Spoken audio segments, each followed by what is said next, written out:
అప్పుల బాధలు వెంటాడుతున్నాయా? అయితే 6JVR వారి జాతిరత్నాలు ధరించండి.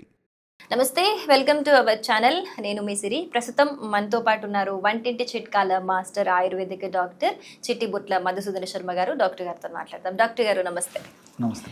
డాక్టర్ గారు, హెయిర్ ఫాల్ ఈ జనరేషన్లో ఏజ్తో సంబంధం లేకుండా ఉన్న ఒక మేజర్ ప్రాబ్లం అని చెప్పుకోవచ్చు. కొంతమందికి అయితే హెయిర్ ఫాల్ వల్ల బట్టతలల వల్ల పెళ్ళిళ్ళు కూడా అవ్వట్లేదు, అంత సివియర్ ప్రాబ్లం. సో ఈ హెయిర్ ఫాల్ ఎందుకు అవుతుంది? ఒకటి, చాలా మేజర్ రీజన్స్ ఉంటాయి దానికి, కానీ హెయిర్ ఫాల్ ఉండి చాలా సఫర్ అవుతున్న వాళ్ళు ఎక్కువ మంది ఉన్నారు.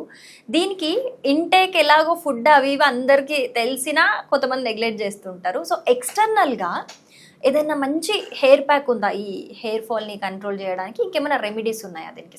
సో ఈ ప్రశ్న అడిగేసరికి జనాలంతా నన్ను అబ్జర్వ్ చేస్తారు.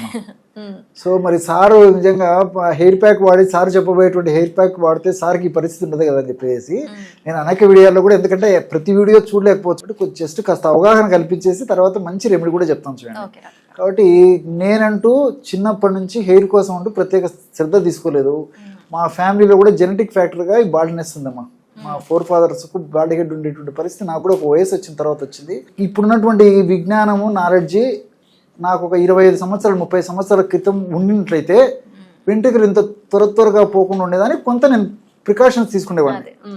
ఇప్పుడు చేతులు కాలేక ఆకలి పట్టుకున్నట్లు మరి ఇప్పుడు ఈ వయసు వచ్చిన తర్వాత ఇప్పుడు తీసుకున్న ప్రయోజనం ఉండదు. దానికి తోడు రెండోది ఏంటంటే నేను మొదటి నుంచి కూడా దీని మీద ప్రత్యేక కేర్ కూడా తీసుకోలేదు, ప్రస్తుతం తీసుకోవడం లేదు, భవిష్యత్తు తీసుకోవాలన్నటువంటి సంకల్పం కూడా లేదమ్మా. దాని మీద నాకు ఆ వ్యామోహం లేదు, తర్వాత కేసు సౌందర్య ఆకర్షణ లేదు, దాని మీద చేసుకోవాలన్నటువంటి అభిప్రాయాలు కూడా లేవమ్మా. కాబట్టి నేను దీని మీద ఎలాంటి కేర్ కూడా తీసుకోలేదు. కాబట్టి చాలామంది ఏం చేస్తారంటే నిజంగా సార్ వాడుకొని చూసుకొని మాకు చెప్పింటే బాగుండు కదా అని చెప్తారు. సో నాకు అలాంటి అభిప్రాయం ఏదైనా ఉంటే కన్నా ఇప్పుడు ఈ వయసు కూడా ఏదో విగ్గు పెట్టుకోవడం కానీ లేకపోతే ట్రాన్స్ప్లాంటేషన్ చేసుకోవడం కానీ ఇవి అల్టిమేట్ అమ్మా. సో వయసు వచ్చిన తర్వాత కంపల్సరీ బాడీ హెడ్ ఉన్నటువంటి వాళ్ళు, మరి వెయిట్ లాస్ పూర్తిగా అయినటువంటి వాళ్ళకి మందుల ప్రభావం చాలా తక్కువ. సౌందర్య పిపాస ఆకాంక్ష ఉన్నటువంటి వాళ్ళు, సౌందర్య పరిరక్ష చేయించుకోవాలనుకునేటువంటి వాళ్ళు మరి విక్స్ పెట్టుకోవచ్చు, లేకపోతే ట్రాన్స్ప్లాంటేషన్ చేసుకుంటే సరిపోతుంది. నేను అవి చేసుకోలేదు, ఇవి చేసుకోలేదు. తర్వాత ఆధునిక కృత్రిమ రసాయన ఔషధాలు వాడుకోలేదు, ఇంటర్నల్ వాడుకోలేదు, ఎక్స్టర్నల్ వాడుకోలేదు, న్యాచురల్ రెమెడీస్ కూడా వాడుకోలేదమ్మా. సరే, ఇది నా వరకు. సరే, ఇప్పుడు చెప్పబోయేటువంటిది చాలా చక్కగా పనిచేస్తుందమ్మా. ఎందుకంటే చిన్న వయస్సులో ఈ హెయిర్ ఫాల్ ఉన్నటువంటి వాళ్ళ మానసిక బాధ వర్ణాతీతం. ఈవెన్ వివాహానికి సంబంధించినటువంటి కూడా మీరు చెప్పినట్లు చాలా ఇబ్బందులు కలిగేటువంటి పరిస్థితి ఏర్పడుతూ ఉంటుంది. కాబట్టి 1,00,000 కారణాల వల్ల ఈ హెయిర్ ఫాల్ జరుగుతుంది.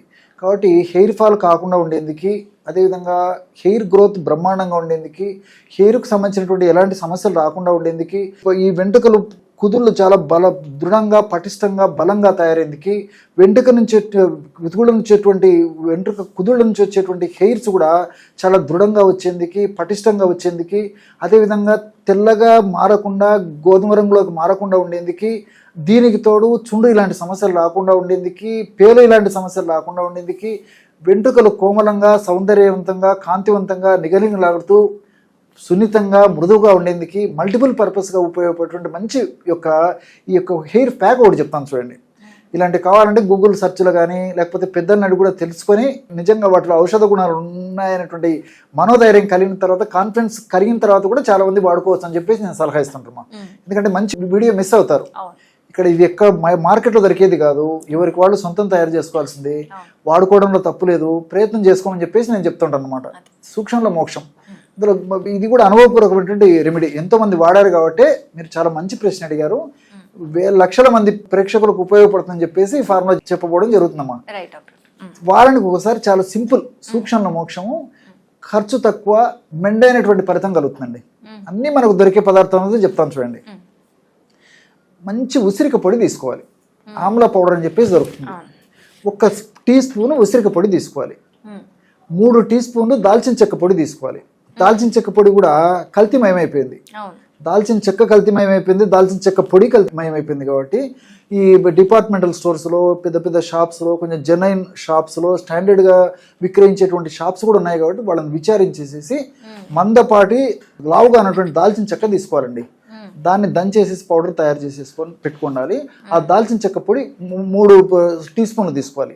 అంటే 1 టీ స్పూను ఉసిరిక పొడి అయితే 2 టీ స్పూన్లు సరిపోతుంది. మరి ఎక్కువ అవసరమైతే 3 టీ స్పూన్ల వరకు తీసుకోవచ్చు. 3 టీ స్పూన్స్ దాల్చిన చెక్క పొడి తీసుకోవాలి.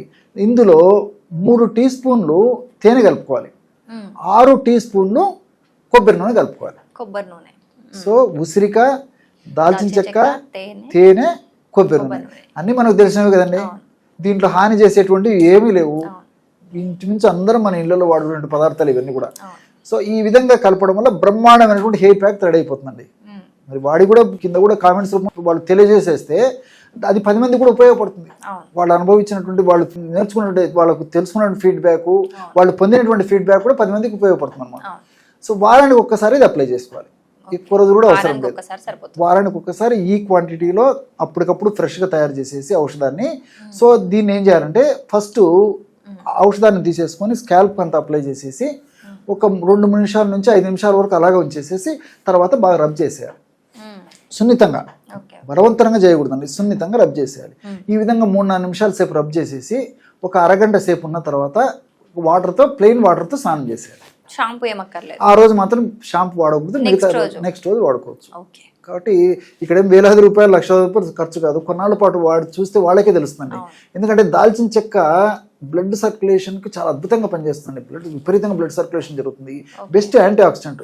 ఈ యొక్క తల భాగంలో ఉన్నటువంటి చర్మంలో ఉన్నటువంటి వెంట్రుకల కుదుళ్ళు వచ్చేటువంటి ప్రాంతంలో కానీ మిగతా ప్రాంతాల్లో కానీ ఉన్నటువంటి అనారోగ్య పరిస్థితిని తొలగించేందుకు దాల్చిన చెక్కలో ఉన్నటువంటి సినమిక్ యాసిడ్, సిసమాల్డిహైడ్, అదేవిధంగా కౌమారిన్స్ ఇలాంటి అనేక రకాలైన రసాయన పదార్థాలు చాలా సమర్థవంతంగా పనిచేస్తాయి.